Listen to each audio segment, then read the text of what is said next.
Hello दोस्तों, कैसे हैं आप सभी। आई होप आप सभी बहुत अच्छे होंगे। मैं मोना लेकर आई हूँ आज फिर एक शहीद की कहानी।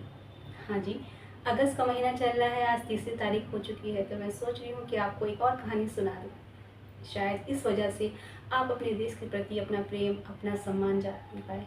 आप जान पाए कि आपका क्या हक बनता है अपने देश के प्रति। आप जान पाए कि देश आपसे क्या चाहता है। इतनी आसानी से आज़ाद नहीं हुआ हमारा देश।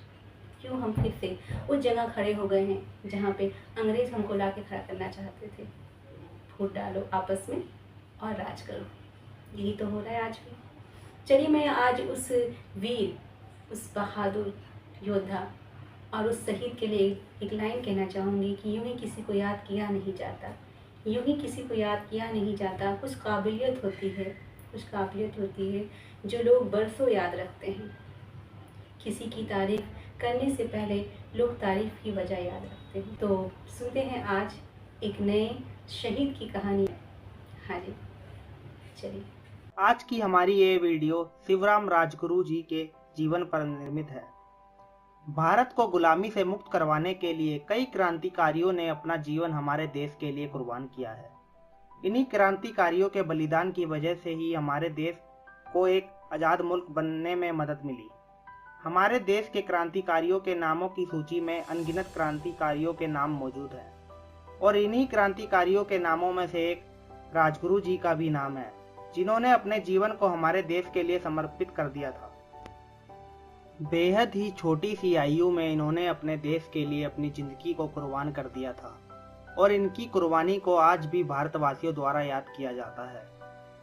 आज हम अपने इस लेख के जरिए आपको बताने जा रहे हैं कि राजगुरु जी ने भारत के लिए क्या क्या त्याग किए थे और कैसे एक महान क्रांतिकारी बन गए थे। शिवराम हरी राजगुरु का जन्म 24 अगस्त 1908 में महाराष्ट्र के पुणे शहर के एक खेड़ गांव में हुआ था।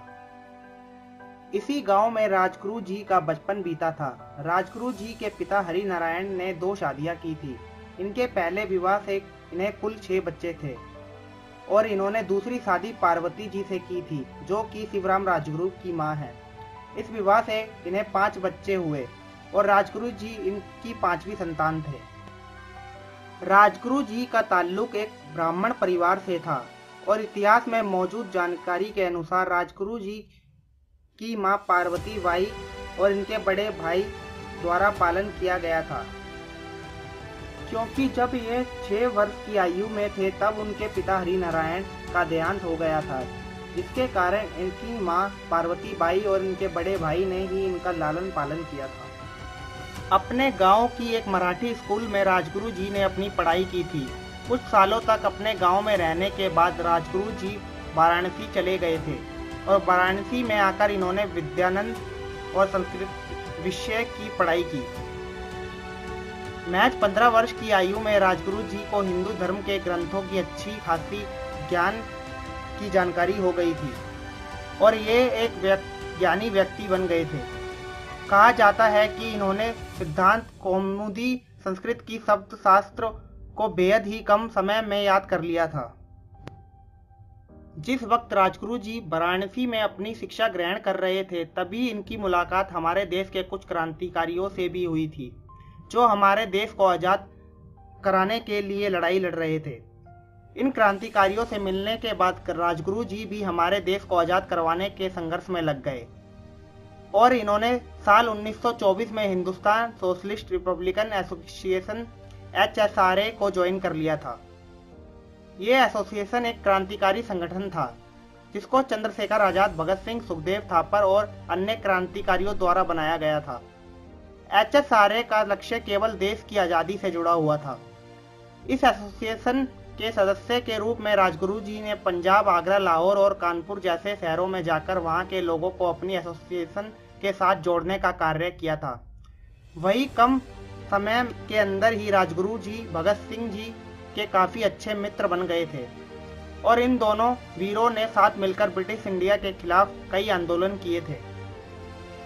राजगुरु जी ने साल 1928 में भारत के प्रसिद्ध क्रांतिकारी लाला लाजपत राय की हत्या का बदला अंग्रेजों से लिया था। दरअसल इसी साल ब्रिटिश इंडिया ने भारत में राजनीतिक बेरोजगारों के मुद्दे पर गौर करने के लिए साइमन कमीशन नियुक्त किया था, लेकिन इस आयोग में एक भी भारतीय नेता को शामिल नहीं किया गया, जिसके चलते नाराज भारतीय राष्ट्रवादी नेताओं ने इस आयोग का बहिष्कार कर दिया। और इसी बहिष्कार के दौरान हुए लाठीचार्ज में लाला लाजपत राय जी का देहांत हो गया था। लाला लाजपत राय की मृत्यु होने के बाद राजगुरु जी, भगत सिंह जी और चंद्रशेखर आजाद जी ने एक साथ मिलकर इस हत्या का बदला लेने का संकल्प लिया। अपने संकल्प में इन्होंने पुलिस अधीक्षक जेम्स ए स्कॉट को मारने का प्लान बनाया था, क्योंकि जेम्स ए स्कॉट के आदेश पर ही लाठीचार्ज की गई थी, जिसमें लाला लाजपत राय जी की मृत्यु हो गई थी। राजगुरु जी और उनके साथियों द्वारा बनाई गई रणनीति के मुताबिक क्रांतिकारी जय गोपाल को स्कॉट की पहचान करनी थी, क्योंकि राजगुरु जी और उनके साथी स्कॉट को नहीं पहचानते थे। अपने इस प्लान को अंजाम देने के लिए इन्होंने 17 दिसंबर 1928 का दिन चुना था। 17 दिसंबर के दिन राजगुरु जी और भगत सिंह जी लाहौर के जिला पुलिस मुख्यालय के बाहर स्कॉट का इंतजार कर रहे थे। इसी बीच जय गोपाल ने एक पुलिस अफसर की ओर इशारा करते हुए इन्हें बताया कि वो स्टॉक है, और इशारा मिलते ही इन्होंने गोलियां चलाकर उस व्यक्ति की हत्या कर दी। लेकिन जिस व्यक्ति को जय गोपाल ने इशारा करके बताया था वो स्कॉट नहीं था, बल्कि जॉन पी सॉन्डर्स था, जो एक सहायक आयुक्त असिस्टेंट कमिश्नर था। जॉन पी सॉन्डर्स की हत्या होने के बाद अंग्रेजों ने पूरे भारत में उनके कातिलों को पकड़ने के लिए तहकीकात शुरू कर दी थी। कहा जाता है कि अंग्रेजों को पता था कि सॉन्डर्स की हत्या के पीछे भगत सिंह थे, और अपने इसी शक के आधार पर पुलिस ने भगत सिंह को पकड़ने का कार्य शुरू कर दिया था। अंग्रेजों से बचने के लिए भगत सिंह जी और राजगुरु जी ने लाहौर को छोड़ने का फैसला किया और इस शहर से निकलने के लिए एक रणनीति तैयार की। अपनी रणनीति को सफल करने के लिए इन दोनों ने दुर्गा देवी बोहरा की मदद ली थी। दुर्गा जी क्रांतिकारी भगवती चरण की पत्नी थी। इनकी रणनीति के अनुसार इन्हें लाहौर से हावड़ा तक जाने वाली ट्रेन को पकड़ना था। अंग्रेजों द्वारा भगत सिंह को पहचाना ना जाए, इसलिए इन्होंने अपना वेश पूरी तरह से बदल लिया था। अपने वेश को बदलने के लिए बोहरा और उनके बच्चे के साथ ट्रेन में सवार हो गए थे। भगत जी के अलावा इस ट्रेन में राजगुरु जी भी अपना वेश बदलकर सवार हुए थे। जब ये ट्रेन लखनऊ पहुंची तो राजगुरु जी यहां पर उतर गए और बनारस के लिए रवाना हो गए। वहीं भगत सिंह जी ने बोहरा और उनके बच्चे के साथ हावड़ा की ओर रुख किया था। कुछ समय तक उत्तर प्रदेश में रहने के बाद राजगुरु जी नागपुर चले गए थे। यहाँ पर इन्होंने आरएसएस के एक कार्यकर्ता के घर में आश्रय लिया था। 30 सितंबर 1929 में जब ये नागपुर से पुणे जा रहे थे, तब इन्हें अंग्रेजों द्वारा पकड़ लिया गया था। इसके अलावा अंग्रेजों ने भगत जी और सुखदेव थापर जी को भी गिरफ्तार कर लिया था। सॉन्डर्स की हत्या में दोषी पाते हुए राजगुरु जी को साल 1931 में फांसी की सजा सुनाई गई। इनके साथ सुखदेव जी और भगत जी को भी यह सजा सुनाई गई थी। हिंदुस्तान सोशलिस्ट रिपब्लिकन एसोसिएशन से जुड़े राजगुरु जी को इनकी पार्टी के लोगों द्वारा राजगुरु की जगह रघुनाथ नाम से भी बुलाया जाता था।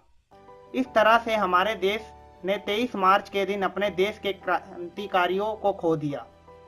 जिस समय राजगुरु जी को अंग्रेजों द्वारा सूली पर चढ़ाया गया था, उस समय आयु में केवल ये 22 साल के थे। राजगुरु जी और उनके साथियों को जब मौत की सजा सुनाई गई थी, तो इस सजा का विरोध हर किसी ने किया था। लोगों के इस विरोध से डरकर अंग्रेजों ने इन तीनों का अंतिम संस्कार चुपके से कर दिया और इन तीनों वीरों की अस्थियों को सतलुज नदी में बहा दिया था। राजगुरु के बारे में जानकर आप सभी को बहुत अच्छा लगा होगा। आई होप आप ये बातें, ये कहानियाँ अपने दोस्तों को, अपने परिवारों को ज़रूर सुनाएं। काश उनके दिल में ये बात पैदा हो जाए मेरी कहानियों की वजह से, कि हमारा देश यूं ही आज़ाद नहीं हुआ। इसके पीछे हर तरह के लोग, हर जातियों के लोग, हर धर्म के लोग सबने बलिदान दिया है। बस यही चाहती हूँ मैं कि आज वो देश बंटवारे पे फिर से खड़ा है, धर्म के नाम पर, जाति के नाम पर, ऊंच नीच के नाम पर, शिक्षा के नाम पर, गरीबी अमीरी के नाम पर। वो बंटवारा जो हमारे देश में पैदा हो चुका है वो फिर से ख़त्म हो जाए। हम फिर से एकता में आ जाएं। मुझे नहीं पता कि ये पहल कहाँ तक चलेगी, पर मुझे इतना पता है कि मेरी वीडियो जो देख रहा है शायद उसके दिल में ये बात जाग जाए कि हमें सब एक हैं, ना इसमें धर्म है ना जाति, हम हिंदुस्तानी। चलिए मैं फिर लेकर आऊँगी एक नई कहानी आपके लिए। तब तक के लिए मुझे दीजिए इजाज़त। Thank you so much. आदाब, सत श्री अकाल, जय हिंद, जय भारत।